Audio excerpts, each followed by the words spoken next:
There's just so much. You're listening to a Mamma Mia podcast. Mamma Mia acknowledges the traditional owners of land and waters that this podcast is recorded on. Hey, it's Mia here. I'm jumping into your feed to bring you a bit of a replay and a revisit of an episode of No Filter that we actually released a few years ago, but is just as pertinent now as it was back then. And in fact, it's even more relevant because I don't know if you've yet binged the new Netflix show Wellmania. It's starring Celeste Barber. It's really funny. You're my pick. Liv is going to be a judge on a very cool new cooking show. I've got to go to Australia for the weekend. Welcome home. Horrible cholesterol levels, insane blood pressure. I can't pass you. It's the first step to get a green card. I'm going to get so well that I'm going to smash that stupid medical. I'm going to get back to New York and I'm going to be the best TV judge that the world's ever seen. Watch me. But it's actually based on a book called Wellmania by a journalist called Bridget Delaney. And I spoke to Bridget for this interview. She went on a 101-day fast for a story about the wellness industry. And the results were, well, they were gross. Since we recorded this interview and since Bridget wrote her book, the cultural obsession with wellness has certainly not slowed down. In fact, it's a bigger industry than ever. And look, the way we talk about some things in this interview might seem slightly out of date. It's about 5 years old. This was when the concept of wellness was just creeping into the public lexicon. A lot hasn't changed though, including, of course, our obsession with everybody's favourite après-ski buddy, Gwyneth Paltrow. To talk about wellness and Wellmania, here's Bridget Delaney.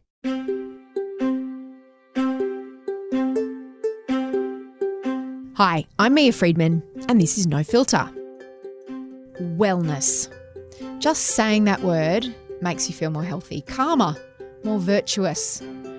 That's why marketers are using the hell out of it, slapping wellness on everything from yoga mats to activewear, vitamin supplements to hair conditioner. But what does wellness actually mean? And how do you get it? Can you buy it? Can I download it? And when did it become synonymous with being a good person? At a particularly unhealthy point in her life, journalist Bridget Delaney, who didn't know a lot about wellness, received an email from her editor about an assignment. Did she want to go on Malcolm Turnbull's crash diet? Her employer would have to pay several thousands of dollars on her behalf, because that's what it costs, and it would involve her eating nothing for weeks while drinking a concoction of herbs that some who've tried them have compared to bin juice. Bridget said yes. I just took one look down at my tight pants and I just thought, yes, I need to do this. And she decided to write a book about her wellness journey. I'm sorry, but journey really does seem like the most appropriate word to pair with wellness, doesn't it? Her book's called Wellmania, and Bridget's got a story to tell. Here's Bridget. Bridget, how are you?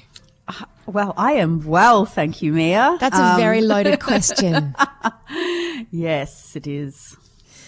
What have you done so far this morning before this interview? Take me through your day. Okay, so I spent last night in the country, so I had to get up very early this morning. So I set like 4 alarms and it didn't give me time to meditate, which is what I usually do, or have breakfast. What's breakfast usually?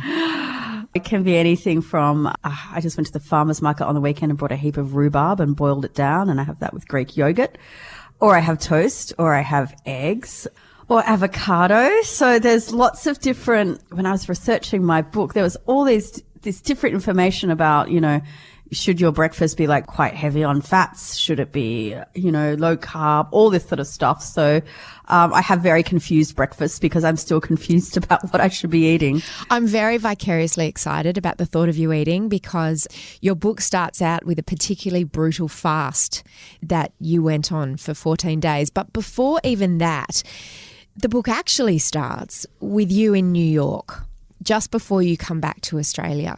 Can you describe what your life was and your body and your lifestyle was like at that time before you came home?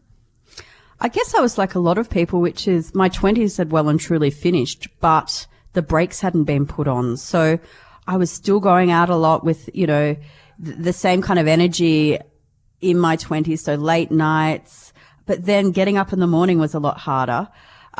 Still drinking quite a lot. I wasn't smoking, but occasionally, you'd be at a party and there'd be a joint or something, and I'd go, yeah, why not? Food-wise, my diet was terrible. I was living in America and having lots of kind of stuff with big portions like hamburgers and big breakfasts. And I was putting on weight. My clothes were getting tight. It was getting cold. I was pasty. I just felt completely depleted.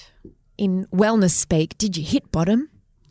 I didn't quite hit bottom, but I could see the bottom. I think bottom is when you actually get sick, like you get some sort of autoimmune disease or, fatigue or a flu that won't go away. So I wasn't sick, but I wasn't well. And I think that can be a really common feeling of just feeling suboptimal, lethargic, greasy pallor, dead eyes, cold sores.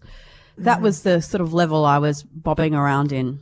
It wasn't even your decision to embark on this quest, was it? It was your editors at the time. It was. So the fast had gained notoriety because in 2011, Malcolm Turnbull and his wife Lucy had done it to great success. So they both emerged after summer break looking very thin. I don't know if you guys remember that. A lot of people speculated that he might have had cancer or something. He lost a lot of weight seemingly very quickly. Yeah, it was quite dramatic. And so my editor at the magazine I was working for said, would you like to do this fast? Are you silly enough to maybe do something where you don't eat anything for 2 weeks? And I just took one look down at my tight pants and I just thought, yes, I need to do this. So I flew back to Sydney. I was living in Bondi, which is the wellness capital. And I went out and had a big night the night before, turned up at the fasting clinic quite hungover with a large latte and was weighed and given some Chinese herbs, which is what you subsist on for that period of time. And then that was it. Like with many diet regimes and wellness plans, there was a guru behind all of this, wasn't there? It wasn't just, hey, don't eat for 2 weeks. There was a program. Can you tell us a little bit about it? How much did it cost? Yep. So it costs, it depends on what sort of program you do, but it can cost several $1,000s to not eat. Yeah, to not eat. But what you're paying for is for the absence to be enforced. So I'm sure, many of you have been on diets where you're the policeman of your own body and it's very hard to be disciplined. So I would go to this fasting clinic every day. I would be weighed.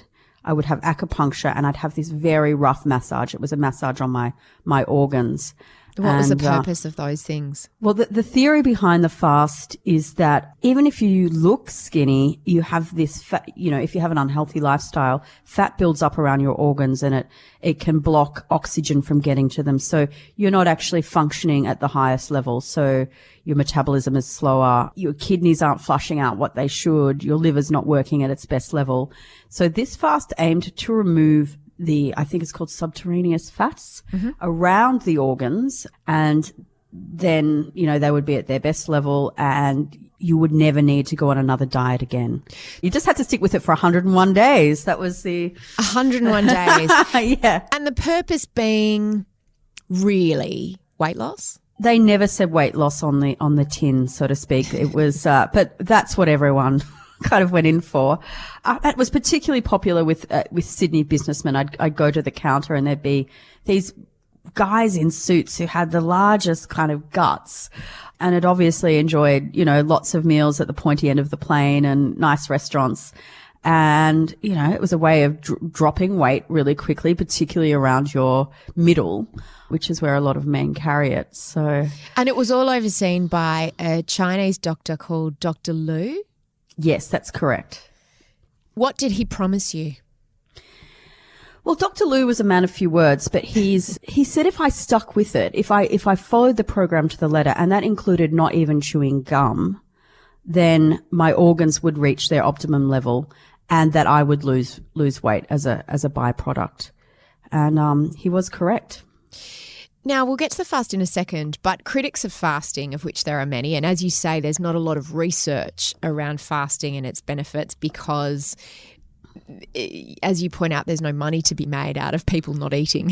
You don't have to buy anything. So there's no one really incentivized to do that kind of research.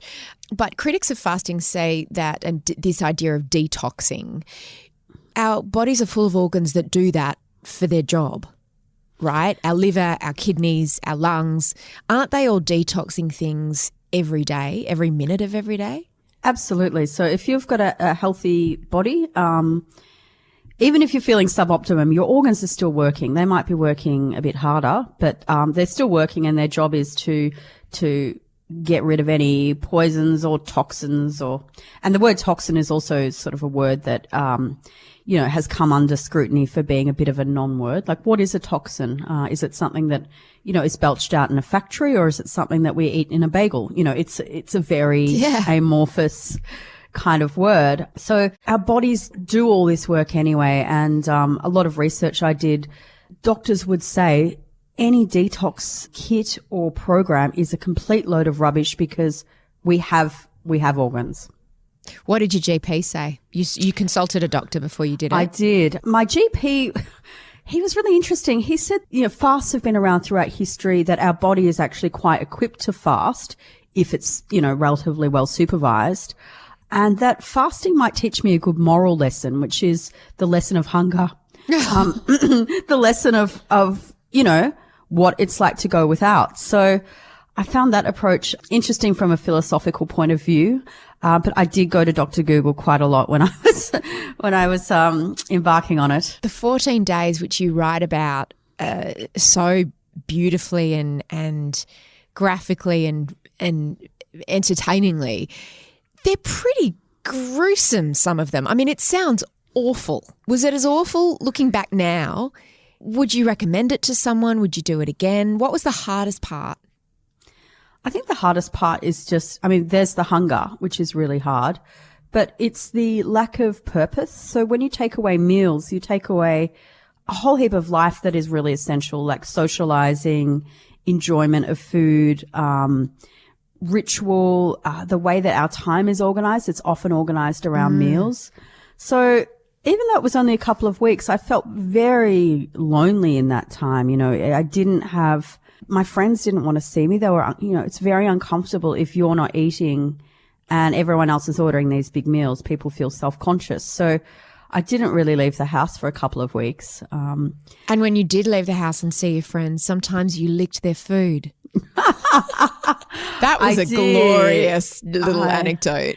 I did. How did you cheat? Tell me how you cheated through the 2 weeks. Okay, so my face got really kind of had a strange sensation, I think, from not chewing. So I used to get my housemate's food when she wasn't looking, and I would chew it and spit it in the bin, just so I could have that sensation in my mouth. I would lick the juices from pans. So, and I remember speaking to my mother about it. I said, I emailed her and I said, this is what I've been doing. And she said, don't lick the juices from pans. You'll burn your tongue. So, I went into the city one day and I got a goizuya and I stuffed it in my mouth and I chewed it and then I spat it in a bin, which must have looked very strange. And then I had a very important kind of business meeting halfway through the fast and I couldn't avoid it, but the woman wanted to meet me in a cafe and she ordered breakfast and she didn't know I was fasting, and she turned around at one point and this reptilian element in my body and brain just took over, and I reached across the table and with a claw-like hand, I grabbed some of her breakfast and shoved it in my mouth. In a very kind of animalistic way. Did she see you? She kind of turned around at the end and there was bits of her food dropping down my chin. And we're now really great friends and we laugh about it. But, fantastic. When you don't eat, things go weird. Did you start to obsess about food? Did you start to look at pictures of food and walk past looking at people in restaurants? I was like a sad puppy dog that is wanting to be, picked up from the animal shelter. I just had these eyes that I've once followed this guy down Bondi Road because he was carrying a box of pizza and the smell was just so intense that You wanted to lick it. Yeah. I went about a K out of my way, just because this scent was incredible. I was obsessed with Gwyneth Paltrow's cookbook that came out at the time called, I think, It's All Good. Do you know that one? It's a beautiful looking cookbook. And so, I mean, I spent a lot of time in bed. So I would just lie in bed looking at these pictures of Gwyneth with this amazing food and dream about what I would eat when the time came. Did the hunger go away after a certain point? It's funny, it does go away. Like, you're allowed to drink water and tea. Oh, great. And the herbs are quite disgusting. They smell like cigarettes and dead leaves, and they're pretty gross. So I had to have those 3 times a day. So you kind of are, you slosh around the place filled with your liquids, and the hunger's a bit like waves. You know, you have these pangs that are so strong that it wakes you up in the middle of the night, and then there's calmness, and it does go away after about 3 or 4 days. But then you talk about, I mean, there are just so many phases of it. As the weight drops off, sometimes you are angry. You talk about smelling really bad. What are some of the unexpected aspects of the fast that you weren't prepared for? There was one day when I was just lying in bed as per usual. Because you were so tired. I was very tired. I didn't have any, I mean, I wasn't feeding myself, so I didn't have any energy. And there's really interesting science around that about what happens when you deplete your energy stores.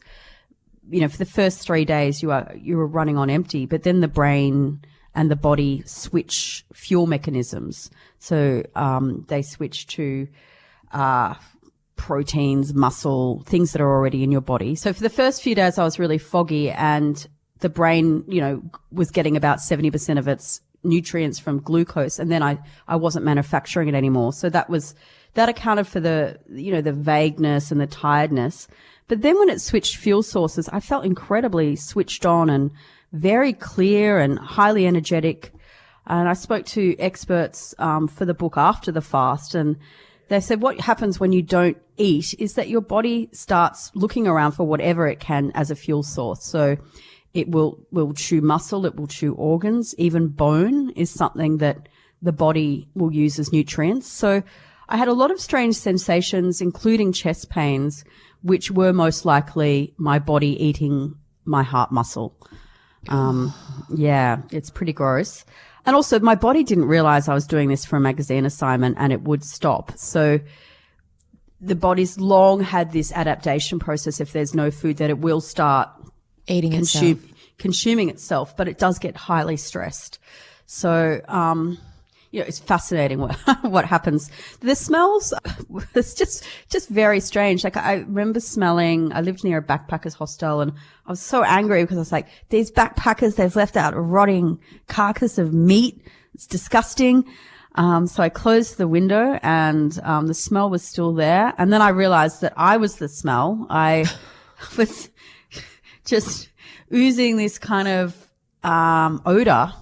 You said even your tears smelled Even bad. My tears smelled bad. So yeah, it was very strange. And I kept a detailed journal, which I'm glad I did, because looking back, I'm just like, wow, that was a very extreme thing to do.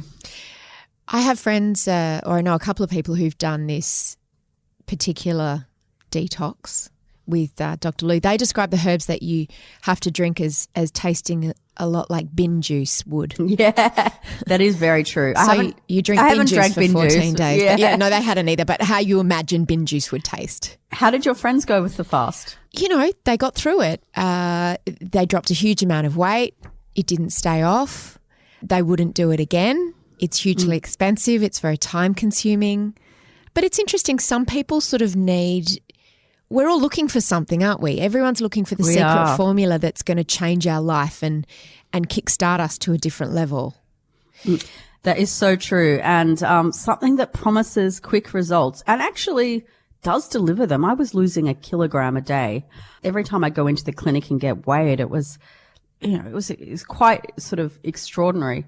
But I put all that weight back on. So, it's not a long-term solution, at least not for me. Yeah, because I mean the idea of, guess what? If you don't eat for 2 weeks, you'll lose a lot of weight. Well, duh. But that's not sustainable. I also see that it can be very, very dangerous and triggering for people who potentially have a vulnerability to developing an eating disorder or who already have disordered eating. That wasn't obviously an issue for you, but were there any warnings about that when you started the program? No, there were no warnings about it. And, when you go on the internet to find out information about fasting, you often come across communities who are obsessed with fasting, and they present a lot of the more dangerous symptoms as what they call a healing crisis. So if you're having very sharp chest pains, that's just an old injury healing itself. So there weren't warnings about eating disorders, and there weren't necessarily warnings about potential health issues. However, every time I did have something, I would ring the clinic straight away, and they'd always get back to me and reassure me that things were on track. A lot of the behaviors I had when I was fasting, people have said to me that is what someone with an eating disorder does. They chew food and they spit it out. They fetishize food. Yeah, read cookbooks. Yeah. Stare longingly at a tray of croissants that's just come out of the bakery oven. It's all that sort of stuff. Become socially isolated, avoid socializing around food. It's almost like nightmare. You got to visit anorexia for a couple of weeks. It is, and it's not a place I'd want to go back to because the body can't cope. It's not meant to go for that long without food. And I think every now and again to really restrict your calories, to try fasting, I think it's a really wonderful thing to try. One of the things I did learn was that I've been overeating, for years, and a lot of people overeat. They have more food than they need, and that's a really great lesson to learn. But yeah, it can tip over into a bit weird sort of behavior. Fasting wasn't the only thing that you tried during your research for your book, Wellmania. You also tried meditation and yoga, among other things. But tell me about meditation and how successful you were with that. Meditation's, I think, one of those lifelong things where you can have a really great patch and you're meditating every day and then you can drop off. It's a bit like our relationship with food. Every day you have to kind of remake it. So I started going to retreats about 12 years ago. I was very interested in the notion of silence and stepping back from modern life. It was around the time the iPhone came into existence, which I think has changed everything in people's lives in terms of constant noise, constant distraction, not really feeling still in ourselves. So I went to a Benedictine monastery in WA for a while and found that I couldn't sit with myself. I found that experience very unsettling. And then I went to London and I did an urban retreat, which integrated my work, which at the time was working as a spa reviewer, which was great fun. A spa reviewer? Yeah. That's a job. That is a job in London. So lots of fun massage. But reviewing spas is great, but it doesn't necessarily give you inner peace. So I went to an urban retreat and learnt how to meditate and integrate that into my life. And then later on, living in Sydney, I tried Vedic meditation in Bondi, and that's the one that stuck. And what's Vedic meditation? It's a form of transcendental meditation. So you have a mantra. You're meant to do it twice a day for 20 minutes each day. Now, I don't always do that, but I found that when I have done it, it's acted like a beautiful kind of buffer between me and a lot of stress or kind of monkey mind. It does work. And with this book, I was interested in things that were portable, that were cost effective, and that could be integrated into most people's lives. So, going away on retreat is fantastic, but often it costs up to $3,000 for a week in Bali doing yoga. So I was kind of after something that was a bit more, accessible. Learning meditation can be really, really expensive as well. It can be. So transcendental meditation can be, well over $1,000. Vedic is about half that. So I shopped around. Even more so, like things like Headspace and apps are free. So What do you think about those apps as opposed to sort of going to a course if you can't afford one? I think the apps are fine. I think they're really, Headspace is a really great tool. It's got some quite good meditations on it for kids as well.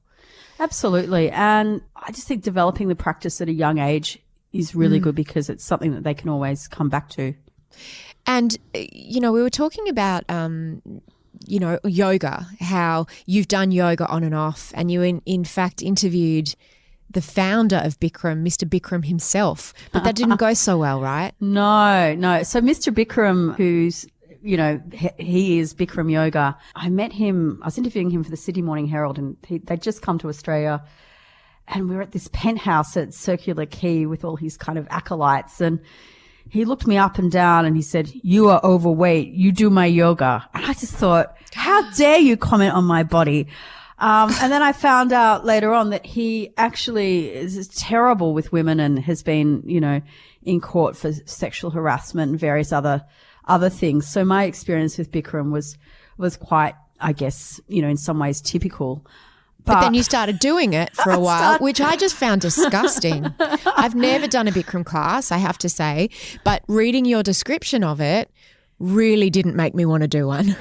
No, for all the reasons I suspected. Throwing up and fainting. You're not allowed to leave the room. Explain what a Bikram class is like. Okay, so you're in there for 90 minutes. There's a routine that is unchanging, and people wear very little. They sweat a lot. You have, How hot is the room? It's almost 40 degrees. So, and it's wet heat. So people in front of you will be flicking their ponytail covered in sweat on your face, and, people will be very ill and trying to get out, but you're not allowed to leave the room. What do you mean? Like people want to vomit and they can't get out? No. So they encourage you to stay. They deeply encourage you to stay in the room for the whole 90 minutes. So if you're feeling unwell, so often for people, it's the combination of heat plus strenuous exercise, and maybe you've just had a lunch or something before the class. So that can be a really terrible combination. So you just have to sit there in a ball if you're not feeling great and wait it out. Yeah, a wet ball, a sponge. You talked about one guy's foot sweat dripping onto your face. Yes, that was awful. And I think, why did I pursue Bikram for so long? But then I actually found that it did make me feel great. And particularly, I was in Melbourne at the time. Melbourne winter, you'll kind of do anything to get warm, including this. Sign me up for the foot sweat. That just sounds delightful. Yoga is expensive too. Classes can be up to, $30 a class. I wanted to ask you about this connection between Wellmania or the wellness industry and money, how it really seems to be this buzzword. Well, first of all, how do you define wellness? I define wellness as anything that is an intervention into your health and well-being that's sort of non-medical. So I would include supplements, vitamins, yoga, Pilates, meditation, retreats, spa holidays. And it's a multi-trillion-dollar industry and growing. It's all of those huge. things that you mentioned cost money. They do, yeah. And to eat in a certain way and follow these recipes and live the Gwyneth lifestyle. She's really become the icon and the avatar for wellness, hasn't she? She's reinvented herself from an actress to the sort of Martha Stewart of wellness. She was really prescient. Like, I remember when Goop came out a few years ago, people saying, "Oh, this is kind of hocus pocus," but that company has grown and a lot of people connect with her message. Although it is, I think, the slightly crazy end, like particularly the vaginal steam baths and things like that. Most people aren't comfortable necessarily with that sort of stuff, but they are after answers. And what I'm finding is that there are so many diets and lifestyle programs out there. So things like paleo, quitting sugar, no carb, low carb, all these different types of workouts. Like, do you work out for 7 minutes, really high intensity, or do you try and do 10,000 steps? What's better? There is so much information that is often contradictory.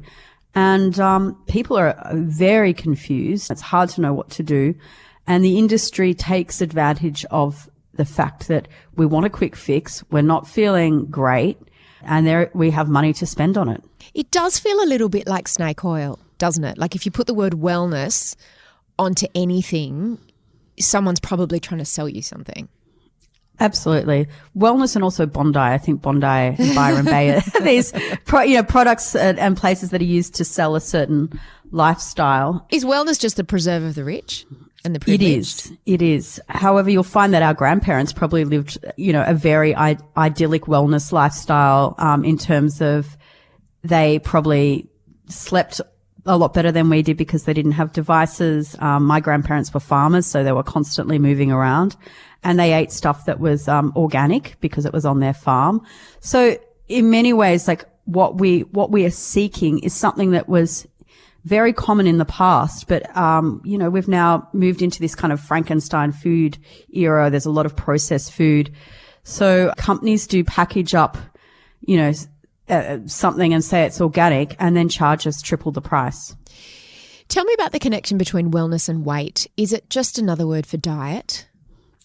Yes, that's a very interesting point. In recent years, to say you're on a diet or to overtly show too much concern for the shape of your body is seen as not very cool. It's, you've got to be happy with how you look. Well, in actual fact, most people want to change something, and you can do that by saying, I want to be healthier. I want to glow. I want to be lean. And if you look on Instagram, a lot of the hashtag clean eating are very skinny women with quite unachievable body types. Yet that is our current sort of aspiration. Hashtag wellness. Hashtag orthorexia, which is, what it really is, which is a new type of eating disorder, which is based on clean eating. So there was one guy in my book who wouldn't eat anything that had not been picked 15 minutes before it was on his fork. So you can get to that really extreme level and it's still an eating disorder. Are we just seeing a lot of people with orthorexia or other forms of disordered eating monetizing their disorders under the guise of wellness? A lot of these gurus of certain diets and certain fitness programs, is that what we're buying into? I think it is, but it's really hard to prove. So you might have a sense that someone who's pushing a certain lifestyle isn't healthy themselves. You can't really say because they have the answers ahead of that. They say, well, no, since I've done this thing, this disease has gone away. But I interviewed a nutritionist for my book who said that she's now starting to see a lot of people who've followed these, diets where you eliminate certain things forever, and that these people are having trouble conceiving, or they're missing kind of enzymes that create other things in your body that, regulate hormones or mood. So I think we need to look at our wellness gurus really carefully and say, well, what might work for that person isn't necessarily going to work for everyone else. How did wellness bloggers become the new sort of supermodels in a way? It used to be magazines and flicking through magazines that would make us feel inadequate. Now it often feels like Instagram is just a way to feel bad about yourself. It is. And you see very few photos on Instagram of people having rowdy, big late nights and drinking. That's really out now. So you look at rates of drinking amongst young people, they're falling. And what's cool if you're young is to be healthy and sporty and to be really great at yoga or to surf. It's not being able to drink, 14 pints in one night without throwing up. So there's been a real shift. And I think in the early 2000s and definitely the 90s, it was a lot more rock and roll. It was a lot grungier. And I don't know whether or not millennials have just absorbed the message that obesity is bad and healthy living is good. But we're really seeing a manifestation of that now on Instagram. But are they actually healthy, or are they just taking Coke on weekends and, There's a bit of that. One time I was at yoga in Bondi and the person next to me was doing downward dog with blood running out of their nose. And later on was saying, I shouldn't have had so much Coke last night. And There is that, I call it the Bondi Wellness Paradox, which is, Coke at night, yoga in the morning. If you have a big green juice, then it will absolve you of all your sins. And, everyone to some extent swings between the pillars of hedonism and wellness. Yeah, I was going to ask you also about the connection between wellness and morality. Even the hashtag clean eating, it then immediately presupposes that all other eating is dirty eating. And there's an absolute value judgment in that. Has wellness become the new morality? It definitely has become the new morality, and it's become a way of policing in subtle ways class and also income. So if you see someone who's, a bit heavier piling their trolley full of chips and chocolate, there's a value judgment that a lot of people make. And, it's a big status thing to say that you only eat organic. Well, if you eat organic, you need to have a lot of cash and access to that sort of food. So it's become like a status marker. Absolutely status marker, and very much a class-based thing. If you're lower income, you're less likely to eat in that way. And, once again, it's if you're poor, you get punished. And if you're, subscribing to wellness somehow makes you a virtuous, good person. It does, but it also makes you incredibly narcissistic because you become so obsessed with what you put in your own body, and you lose that sense of connection with others, because to be well takes a lot of energy. It takes a lot of money. Going to these yoga classes, 90 minutes, an hour, to buy the yoga pants, $110, to go to the organic shop. It's a huge amount of energy to be this sort of person. And when you're being that sort of person, it means you can't be another sort of person, which actually might be a less healthy but more engaged and more giving sort of person. There seems to have been, over the last 10 years or so, this move away from experts and towards unqualified gurus. So we're less interested in what a doctor has to say and more interested in what Gwyneth Paltrow has to say. And so in the vaccination world, for example, you have a whole lot of people who are discarding science and, listening to what, say, Jenny McCarthy, who's a former Playboy model, has to say about links, spurious, clinically proven, unproven links between autism and vaccination, for example. Is wellness part of that? We're looking for these shiny, sexy, attractive looking, skinny gurus that are telling us if we just follow this plan, if we just buy this book, if we just stop eating this thing or buy this supplement, we can look like them. Absolutely. I mean, what else is Trump and Make America Great Again but a slogan that has absolutely no substance and no policy or planning behind it? So this is part of, I guess, a global sort of stupid moment. We've gone from progressing towards a sort of, each year there's more new scientific discoveries. We become more enlightened. We know more about ourselves and our body and the earth. Yet somehow we've taken this giant step backwards, whether it's the vaccination, anti-vax movement that you're talking about, whether it's climate change denial, and also diet. We are ignoring the science, which is, generally speaking, eat less, move more. It's pretty simple. And instead coming up with all these weird hocus pocus, like if I don't eat, white foods or, foods that have been grown in a hot climate, then suddenly I will feel so much better. Or if I cut out these big chunks of food groups or dairy or gluten-free, even when there's no reason biologically for everyone to do it. Obviously, there are some people who are lactose intolerant or gluten intolerant.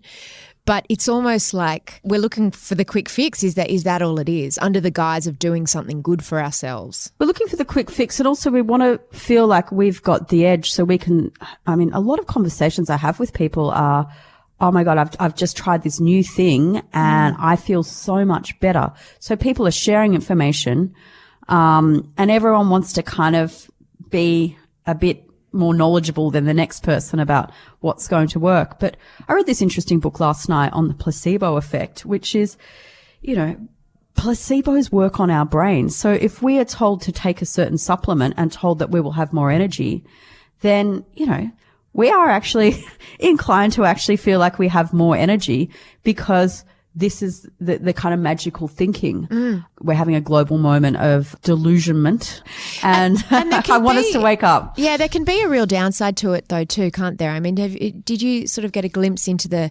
dangerous side of wellness in that it's because it's such a spurious term, people are making various claims, encouraging people to stop taking medications and just eat a certain way instead. You write in your book about meeting some women who are going on to this retreat in Bali, and 3 of them have cancer and 1 of them has Parkinson's, and they'd read some stuff that Deepak Chopra had said, which you'd also gone and seen, and they believed that they'd caused their illnesses. Yeah, that to me is a really distressing sort of claim when people say that their personality or that their behavior through life has caused them a cancer. And it's amazing how many smart people I know who actually believe that they are the cause of their own disease. Is it mostly women? Let me guess. It's mostly women. It's this equivalent of, I'm not worthy. I've brought on my own problems. It is essentially cells, rogue cells. It doesn't have a moral component. I mean, you could argue absolutely that behaviors like, smoking cause cancer, but having, repressed sexuality, is that going to cause ovarian cancer? I'm not so sure. And the wellness industry does prey on these very strange theories and beliefs that people have about how they are responsible. And only they can get themselves out of it. So don't submit to Western medicine.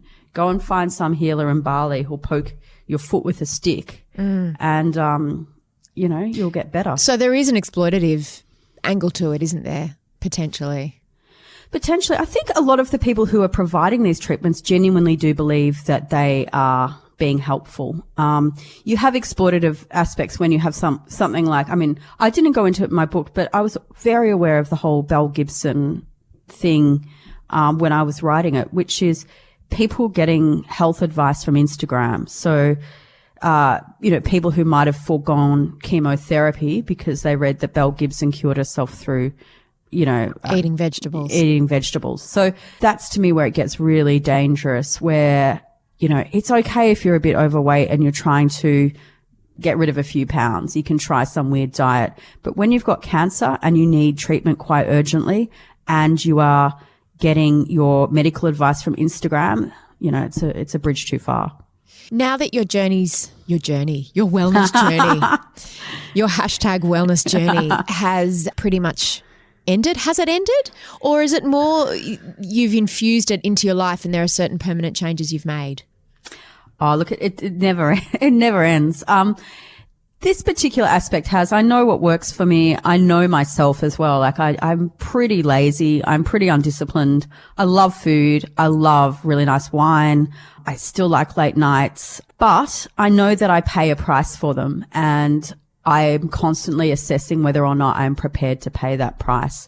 And increasingly as I get older, I like having a clear head, and I like feeling great in my own body, and I like getting up early and doing stuff. So I'm just more aware, but I'm nowhere near like the size I want to be or have the skin I want. However, I'm pretty comfortable. Today's show was produced by Eliza Ratliff for the Mamamia Women's Network. I'm Mia Friedman, and I'm not ever going to drink bin juice. Now, if you need help with your eating, if this has raised any issues for you, the Butterfly Foundation are always available on 1800 33 46 73. And thank you for listening to this episode of No Filter. We'll have a brand new episode for you on Monday, as usual. I'm Mia Friedman, and thank you for having me in your ears.